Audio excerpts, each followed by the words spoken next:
Panalangin natin ang Diyos pamagitan po ng tunog ng shofar. Sa tuwing marinig po natin ang tunog na ito ay nananawagan o tumatawag ng pagtitipon, pagsamba. Ito'y panawagan upang tayo ay magdiwang.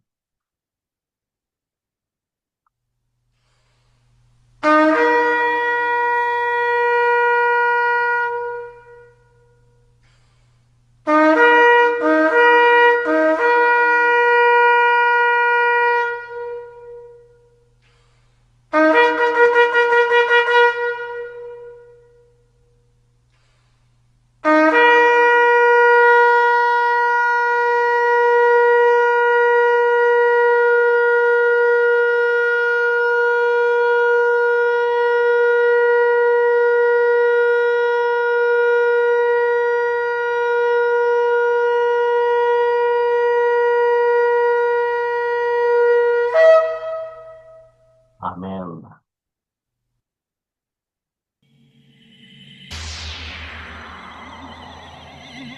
Po ay manalangin.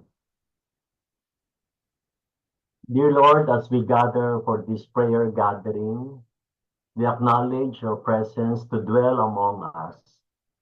That every word spoken and every prayer lifted rise as a sweet fragrance before you. Lord, remove every distraction and open our hearts to hear your voice. May this virtual gathering not be ordinary, but filled with the power of your Spirit. Help us to align our hearts with your will, and may your name alone be glorified in all that we do. In Jesus' name, amen. The title of our meditation is When Sadness Brings Renewal. Ito po yung naisip kong title taken from our Depo material. And our base passage is in Ecclesiastes chapter 7 verse 3. Sa English po at sa Filipino. Sorrow is better than laughter because a sad face is good for the heart. Ang kalungkutan ay mas mabuti kaysa katuwaan, pagkat maaaring malungkot ang mukha, ngunit masaya ang kalooban. Pinagpala na po tayo ng Diyos sa pagkabasa at pakikinig ng kanyang salita. Sorrow, under the power of divine grace, performs various ministries in our lives. Sorrow reveals unknown depths of the soul and unknown capacities for suffering and service. Light-hearted, frivolous people are always shallow and are never aware of their own meagerness or lack of depth. Sorrow is God's tool to plow the depths of the soul, that it may yield richer harvest. If humankind were still in a glorified state, having never fallen, then the strong floods of divine joy would be the force God would use to reveal our soul's capacities. Amen. But in a fallen world, sorrow, yet with despair removed, is the power chosen to reveal us to ourselves. Accordingly, it is sorrow that causes us to take the time to think deeply and seriously. Sorrow makes us move more slowly and considerately and examine our motives and attitudes. It opens within us the capacities of the heavenly life, and it makes us willing to set our capacities afloat on a limitless sea of service for God and for others.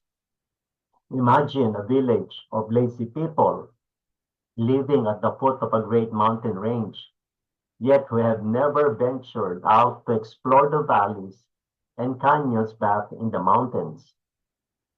One day, a great thunderstorm goes traveling through the mountains, turning the hidden valleys into echoing trumpets and revealing their inner breaks like the twisted shapes of a giant seashell. The villagers at the foot of the hills are astonished at the labyrinths and the unexplored rest of a region so nearby and yet so unknown. And so it is with many people who casually live on the outer edge of their own souls until great thunderstorms of sorrow reveal hidden depths within, which were never before known or suspected. God never uses anyone to a great degree until he breaks the person completely. For example, Joseph in the Holy Scriptures, he experienced more sorrow than the other sons of Jacob, and it led him into a ministry of food for all the nations. For this reason, the Holy Spirit said of him, Joseph is a fruitful vine, near a spring whose branches climb over a wall. Genesis 49:22. It takes sorrow to expand and deepen the soul. From the heavenly life, the dark brown soil is turned by the sharp pointed plow. And according to the author, he said, I have a lesson learned. My life is but a field stretched out beneath God's sky, some harvest rich to yield, where grows the golden grain, where faith, where sympathy. In a furrow cut by pain, every person and every nation must endure lessons in God's school of adversity. Bagong school to. School of adversity. In the same way, we say, Blessed is the night, for it reveals the stars to us. We can say also, Blessed is sorrow, for it reveals God's comfort. A flood once washed away a poor man's home and meal, taking with it everything he owned in the world. He stood at the scene of his great loss, broken-hearted and discouraged. Yet after the waters had subsided, he saw something shining in the river banks that the flood had washed bare. It looks like gold, he said. And it was gold. The storm that had impoverished him made him rich. So it is oftentimes in life, according to Henry Clay Trumbull. So more of reflecting on this message. Let this message reminds us that sorrow o kalungkutan, painful, talagang minsan dadaan tayo sa kalungkutan, minsan masakit. Often has a refining and transformative power that joy alone cannot provide. I'm sure all of us, hindi some of us, I'm sure all of us have suffered pain and even sorrow. A death of a loved one, a sudden loss can be painful. Pero with God, it refines us and transforms us. So with this regard, let us pray that God, the Holy Spirit, will bless us with humility to be refined and receive His transforming power to overcome emotional challenges. And if you know someone, probably relatives or friend or churchmate, na hindi pa niya masyado naintindihan bakit dumadaan siya sa ganoong paghihirap. Let us lift them up and they be blessed with humility because behind those storms, and nandun yung transforming power ni Lord. Shall we spend a minute of prayer, lifting our spirit and lifting others to the Lord?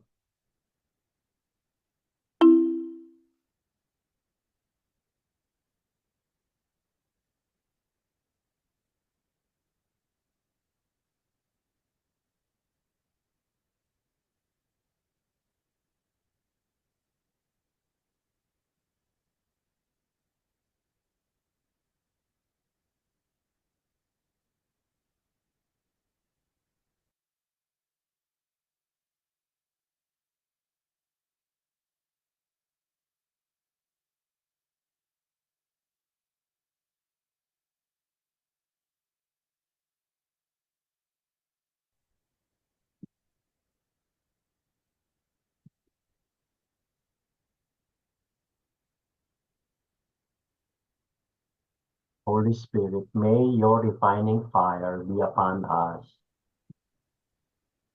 and may we always surrender to your will. For every sorrow, there is joy. In Jesus' name.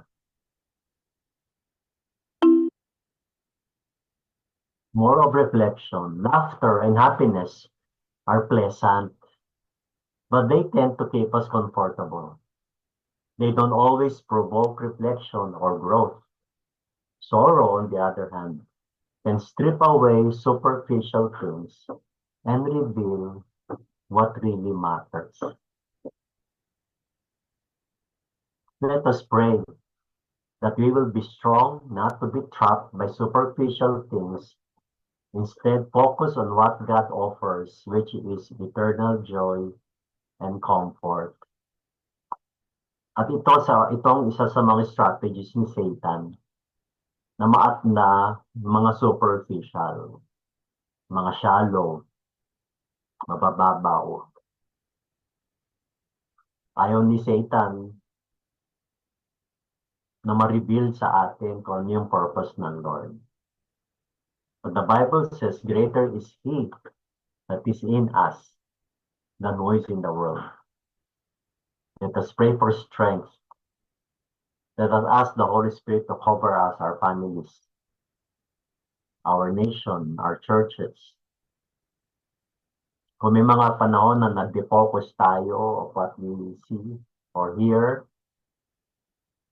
ma-refocus tayo. Let us use the eyes of the Lord. Let us allow our heart be transformed para non embrace natin what is eternal, what is unfailing, what is everlasting. This morning, as we continue in with our series,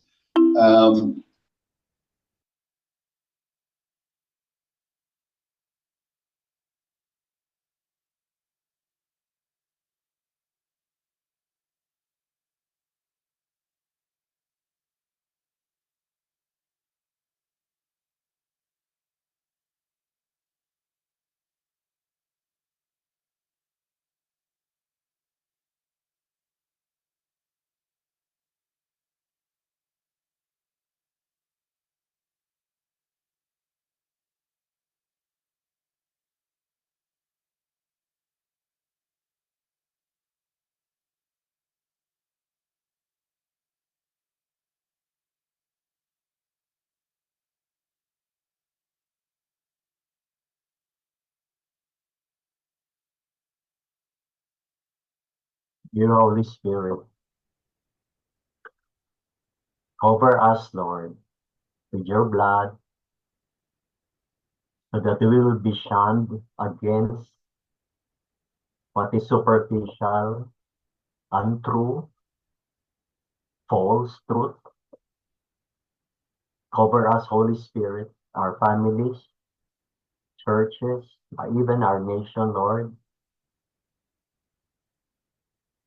Give us brand new spiritual eyes, spiritual mind, and heart. Sabi nga, Lord, ng isang kanta, may the eyes of our heart see you. And so in the name of Jesus, mga kapatid, agree with me, in the name of Jesus, we cancel all the works of the enemy. In the name of Jesus, we cancel all his deception. In the name of Jesus, Lord, cleanse, clear our eyes, our spiritual eyes, from anything that is false, shallow. In the name of Jesus, Lord God, we declare in reversal, anything that is false will turn to truth. In the name of Jesus, all our pain will be power. In the name of Jesus, all our sufferings will turn to supply, provision. In the name of Jesus, we pray. Amen. When we encounter grief or loss or disappointment, the heart is softened. Tama. It becomes more compassionate, more understanding of others' pain, and more aware of life's fragility and death. In those sad phase, being good for the heart speaks to this inward renewal. Hardship can humble us and deepen our perspective. It's not glorifying suffering, but acknowledging that it has value, that healing, wisdom, and peace often emerge from seasons of sadness. Kaya hindi tayo dapat na susurprise kung may mga dumarating na hardship, kung may dumarating na loss or disappointment, hindi tayo dapat na susurprise. I think I heard one preaching says, trials, problems should not scare us. It prepares us, sabi niya. It should prepare us.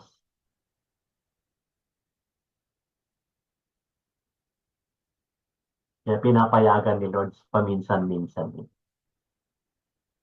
Mahal tayo ng Lord, kaya tinitrain pa niya tayo. You know that the word anointing is not really blessing. Anointing is hard work. Anointing is work. Kaya next time you ask for anointing, are you sure?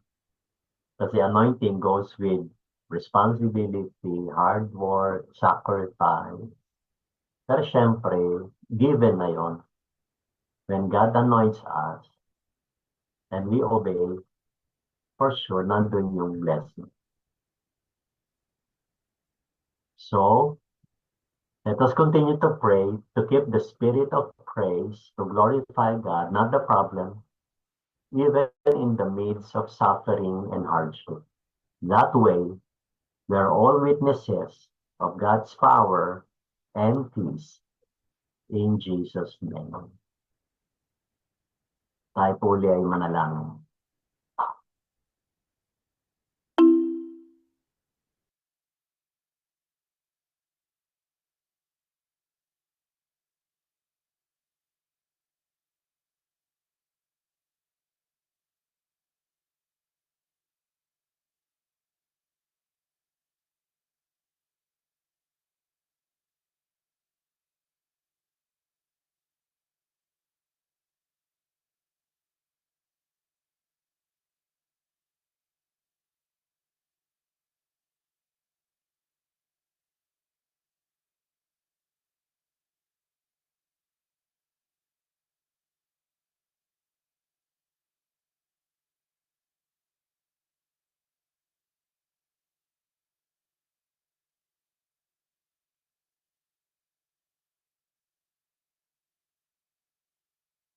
The Bible says in John 16:33, Jesus himself said, you will have tribulations. In other versions, you will have sadness. But be of good cheer. Jesus said, I have overcome the world. Kaya Lord God, inaalala namin at itinatas namin ang maraming tao, lalo na po yung dumadaan sa persecution, wars, problems. Of course, Lord, sickness dumadaan kasi yung mga katawan namin is finite, limited. Nasa mundo kami na punong-puno ng corruption, hindi po politically, but corruption in spirit. Nasa mundo pa kami. Kaya prone kami sa sorrow, prone kami sa disappointment kasi we are living with people who are not perfect. We are living with people na hindi pare-pareho ang lalim ng pananampalataya. Our churches, of course, Lord God, hindi lahat ng churches namin ay smooth sailing. Yung iba, they're just starting. Iba kahit na matagal na, pero they still going through some challenges. Iba-iba man kami, Panginoon, ang nararamdaman at nararanasan, pero isa lamang po ang aming pinananaligan, kayo yon, Jesus Christ. Iba-iba man ang pangangailangan namin, pero isa lamang yung source na pagkukunan namin at kayo pa rin yung Lord. Kaya we are still in a battle. But we are all winners. We are all victorious. We are all overcomers. Kaya Lord God, I don't believe survivors kami. We are overcomers. Sometimes I correct someone na sinasabi nila, cancer survivor daw sila. Sabi ko, hindi kapatid. Cancer overcomer ka. Kasi God did not allow you just to survive. He helped you. He healed you to overcome. Mas malalim kasi sa akin yung overcome kaysa survive. Kaya Father God, salamat po sa mayayamang mensahe at salamat din po sa mga anak mo, ng mga kapatid ko na nagpapagamit upang magpahayag na yung salita. Salamat Lord God at sa pagpapatuloy ng aming panalangin at ating salita, inakin namin ng patuloy na pagpapala mo. Nalain ko rin po, Panginoon, na ingatan niyo po kami ni Jomel, na papunta po kami ng Taytay. Hiniling ko, Lord God, ang tulong mo sa akin kasi ako po yung magsasalita sa harapan ng mga kabataan. Dalahin namin, Panginoon, ilayo po kami sa traffic at makarating kami ng ligtas at madali doon. And most especially, Lord God, we pray for your overcoming power sa buhay ng mga kabataan. At gamitin mo kami, Panginoon, upang marami pa kaming kabataang madala sa iyo. Ito po ang nilangin sa pangalan ni Jesus. Amen. Amen. Please excuse me po, mga kapatid. God bless. God bless po, Pastor. Ingat. Sige po mga kapatid. At habang po tayo ay patuloy na sa panananginan, pwede po bang pananangin po natin si Pastor David kahit na po siya wala na dito. Sila po ay magbibiyahe. A prayer blast for 1 minute.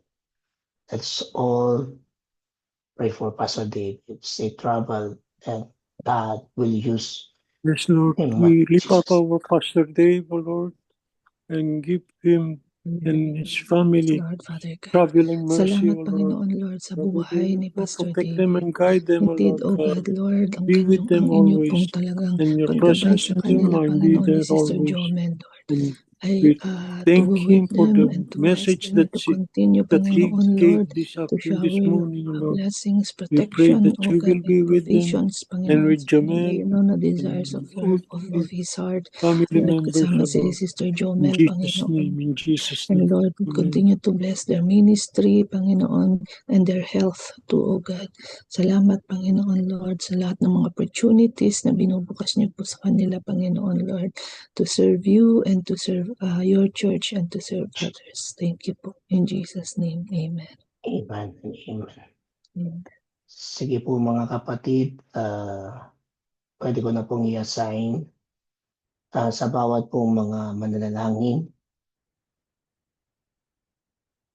at sa bawat pong mga kapatiran na magpe-pray po sa oras pong ito. Ganda po natin ang ating pong puso't isipan.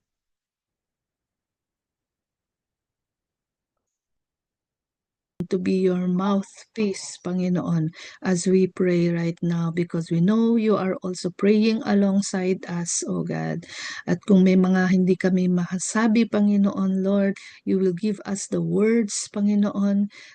You will give us also the heart, Panginoon, of compassion, the heart of intercession, O God. And even if you want us to travail, then we will do that, O God. Give us the spirit of travailing, Panginoon, Lord. Because we know, O God, Lord, that yung puso mo, Panginoon, Lord, only when we have your heart, Panginoon, then we will be able, Panginoon, to pray, Lord, in accordance, Panginoon, to your will, in accordance to your way, O God. And so, Lord, as we pray for the art and entertainment, Panginoon, itong pillar of society na to na napakalaki ng influence sa buhay namin, O God, especially this generation, Lord, na talagang nagbago na, Panginoon, ang takbo, Panginoon, ng the way people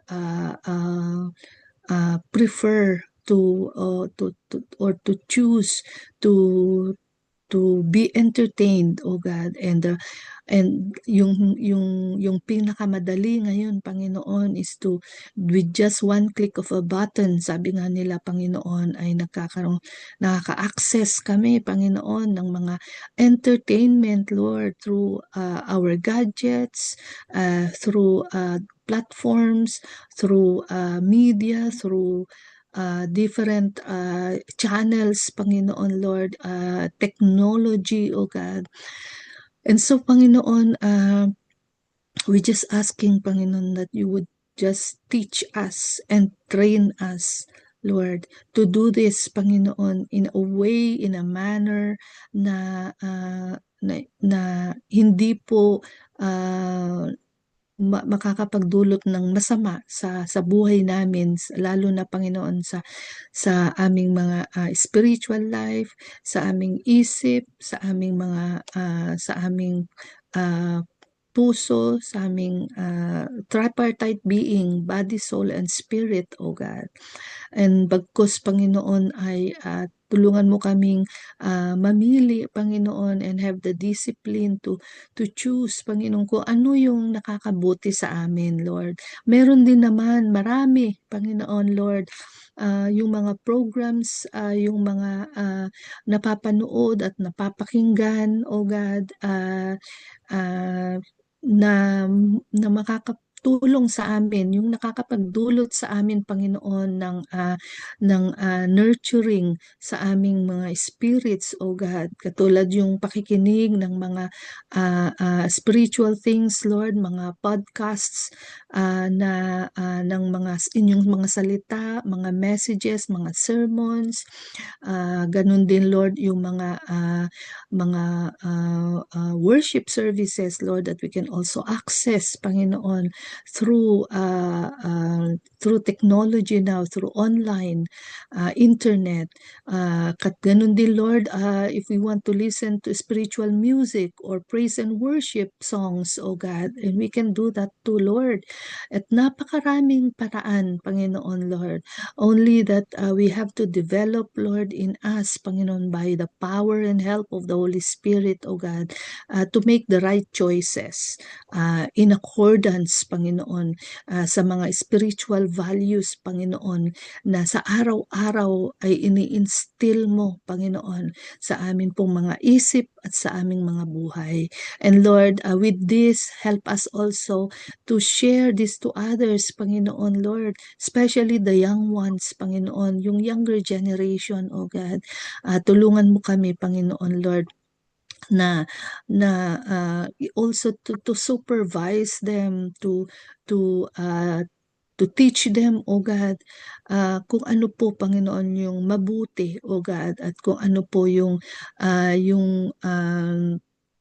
yung according sa mga itinuturo nyo po sa amin kung paano kami mamuhay, O God, na sang-ayon sa inyong kalooban, O God. People who love you and people who love other people, Panginoon. Love others enough, Panginoon, that we will be encouraged to share the kind of love that na nararanasan namin sa inyo. And so Lord, we just pray, Panginoon Lord, for guidance, for leading ng Holy Spirit, Lord, in this prayer for the pillar of society, O God, at that we may be channels, Panginoon, of how you kung papaano namin ginagawa sa buhay namin, then i-share namin po sa iba. So Lord, maraming salamat. Give us all the power to, by your Holy Spirit, to do this in the name of Jesus. Amen and amen. Let's continue to pray, O Lord God, with bowed heads and humble hearts. We come to you, O Lord, lifting up and interceding for nations and governments, O Lord. First and foremost, we lift up our country, our nation, the Philippines, O Lord, which right now they're having a chaos in the government, O Lord. Help our leaders, anoint them, give them the right wisdom that they may do the decision in their decisions in having a good governance in our country, O Lord. Right now we rebuke and we cast out the evil spirit of corruption. Help our leaders to be mindful of the integrity and honesty in each government department, O Lord God. We pray that all this corruption is happening will be eliminated through you, O Lord. You are a sovereign God. You can do something. Let those who are doing this be a punishment be given, O Lord, that all their wrongdoings will be paid for, O Lord God. We pray also our president down to the barangay level, O Lord. Give them all the wisdom and courage, and give them the knowledge that in governance you will always be the leading us in our country. Your plans for our country is the best thing than our own plans, O Lord. We pray that all those government officials that we have will be revived in their belief on you and in their faith on you, O Lord, that there will be a revival in our people, O Lord, in our country. Lord, we ask and we beseech you that you will open the hearts of our president, that he may lead a national day of prayer for our country, that all will be calling upon you, that our country will be in a right path, go in the right path that you will be leading us, O Lord. We pray also right now, lift up the Israel, O Lord, country of Israel, and the surrounding areas in the Middle East, O Lord. We know that there is an ongoing peace process, O Lord. Continue that this will prevail, O Lord, the peace process that they have, that the animosity for each country be eliminated, that they may discuss and have a meeting and a conference how to have a good relations with other countries. And we are praying for this Hamas, O Lord, that they may be disbanded. O Lord, you can do it, O Lord. You are the God of all, O Lord. You can do. There is nothing impossible for you. We ask this, that this Hamas will be disbanded, and there will be a everlasting peace in Israel, O Lord.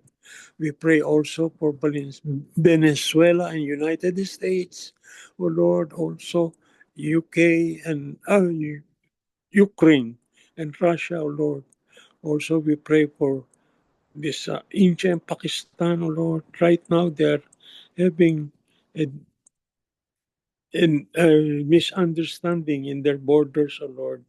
We pray also for all those people in African countries, oh Lord, that they may be in relation with each other, O Lord Jesus. We know that you are the God of all. You are the God of our other nations, O Lord. There is no other God than you, O Lord Jesus.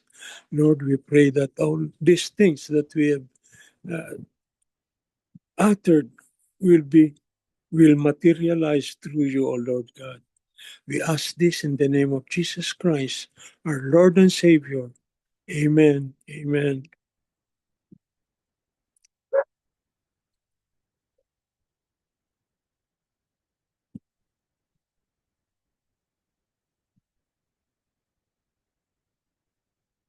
At Rona,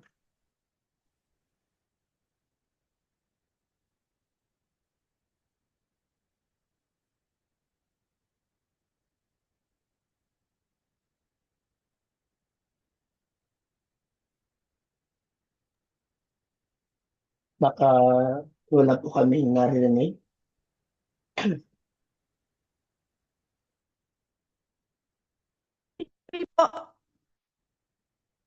Ayan, mas better po. Meron kami Can you hear narinig. me po, Pastor? Opo, Okay, Pastor. Let thank you us po. pray. Dear Heavenly Father, all through the years thy hand has guided your church. With your grace and mercy, you sustained your people. And so we lift up to you, Lord, your church, that you will continue to lead your workers. We pray for every leader in your vineyard, Lord, that they will have the godly wisdom, discernment, and faith to lead your people. Protect them from principalities of this world, Lord, as well as give them the strength so that they will not overwork and burn out. We've heard in today's message, Lord, about the conflicts, challenges, and testing that your church are experiencing. And Father, equip your leaders, Lord, with the sword and gifts of the Holy Spirit in their ministries. May they lead by example and model Jesus in shepherding the church members, old and new. Father, we just lift up all the church planters too, Lord. And Father, we pray that you give them the provision, you give them all the things that they need, Lord, in planting new churches all over the world, Lord God, and get more people, Lord, to know you. Father, we also pray for those missionaries, volunteers, and all those people are working in places where there are persecutions, where there are challenges, Lord God, because of the government. They're not really open to Christians and other religions in their countries, Lord God. Father, we pray that you soften the hearts, Lord, of those government officials so that they will accept Christianity, Lord, in those countries. And Father, we ask for your divine protection for all those working in your vineyard, Lord God. And Father, with all the rifts and with all the denominations challenges that they're facing at the moment, we pray, Lord, for unity. We pray, Lord, that they will share the love and the peace that God has given to each and every one of them, Lord God. Father, we just pray, Lord, for your churches to be one, for your leaders to be one, Lord God, because this is what you have wanted us to do, Lord God, to be at peace with one another, to unite with one another as one body. Lord, we just give everything to you, all the affairs in the church, Lord God, and may your will be done in your mighty name. Amen. Amen and amen. Nay Amen. Conchita, Amen. pwede po ba kayo mag-mute, Nay Conchita? For praying for the healing.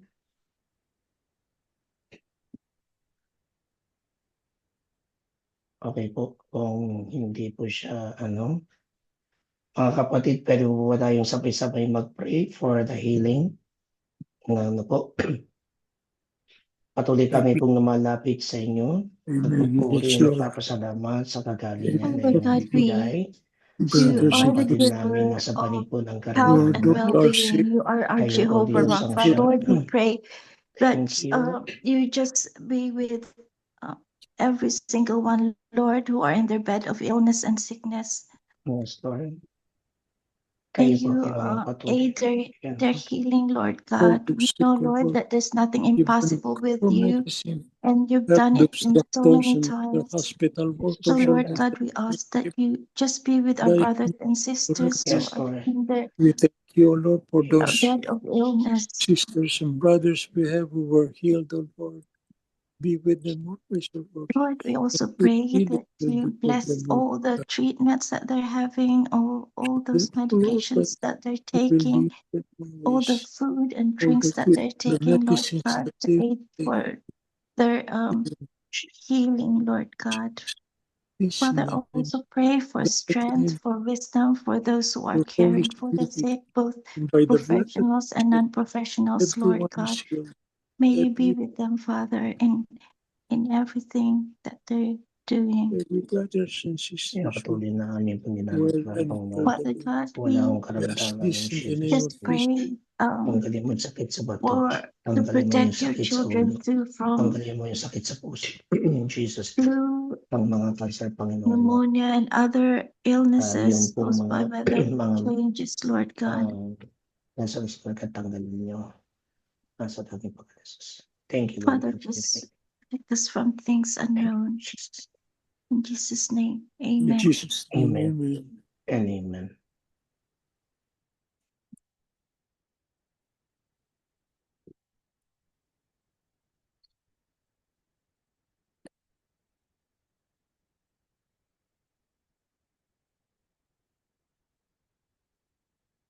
Nakamute po kayo, Pastor.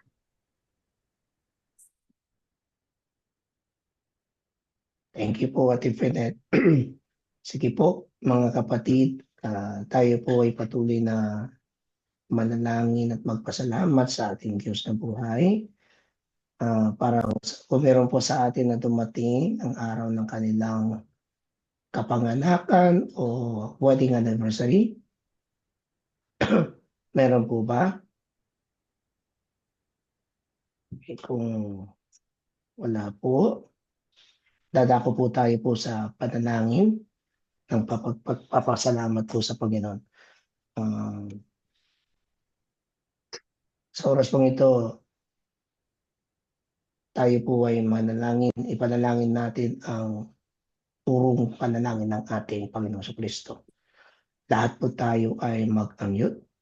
Let us pray. Our Father, who Our art Father in who art heaven, in heaven, Lord hallowed Father be God, thy thank you. thy kingdom Thank thy you come, Right. kingdom for come, goodness thy will that be you have thy will done be to done all as the it is in Just daybreakers, O praise heaven. you Lord. and thank you, Lord, for Bless all the each and things every that you one have of us done in this platform, O today, Lord. Lord, Forgiveness and of We our may always previously. trespasses, Father, acknowledge you we as we and thank you forgive praise our for the you message in that all we trespasses. the good received things that today, you have done for on Lead the us our not prayers into that been temptation, uttered. Thank but you We for the thank deliver you, us daughter Father of from God. evil. We know that Sister you're all Finet, For thine knowing, is all the seeing, kingdom, all alive in the the listening, power, God, Philippines, and the safe glory. and who knows sound the affairs through your of every protection single and through your thing guide, in O Lord. this world, Lord. And God, so, we ask Lord, we thank you also because you for are the with us always. You never leave us or forsake us. Pastor Dave, O Lord, in Thank you, Jesus' Father your God, name. for traveling your mercy presence be with them. always. Jesus, we ask this in the name of our And Lord Lord and God, Savior. we just Amen. give you honor and praise and glory in Jesus' mighty name. Amen. Let us all recite the prayer, the Lord's Prayer. Our Father, Our Father, who art who in art in heaven, heaven, hallowed be hallowed be thy thy name. name. Thy Thy kingdom kingdom come, come, thy thy will be will be done done With on earth on earth as as it it is is in in in heaven. heaven. heaven, Give us this Give us day this today day our our daily bread, and forgive our Give debts, us our trespasses, and forgive our as we debtors, forgive as those who we do, trespass against us. and lead And us lead us not not into into temptation, temptation, but but deliver deliver us us from from evil. evil. For For thine is thine the is the kingdom, kingdom, the power, and and the the glory, power, and the glory glory forever and ever. forever and ever. Amen. And amen. Let us receive the benediction of our Lord.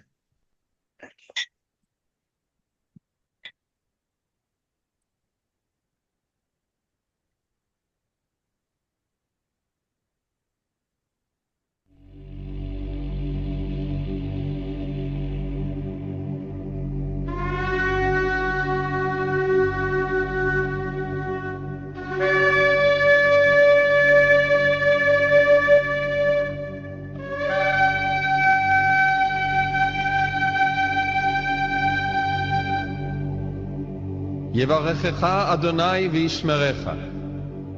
יאר אדוני פניו אליך ויחונקה. יישא אדוני פניו אליך וישם לך שלום. The Lord bless you and keep you. The Lord make his face shine upon you and be gracious to you. The Lord lift up his countenance upon you and give you peace.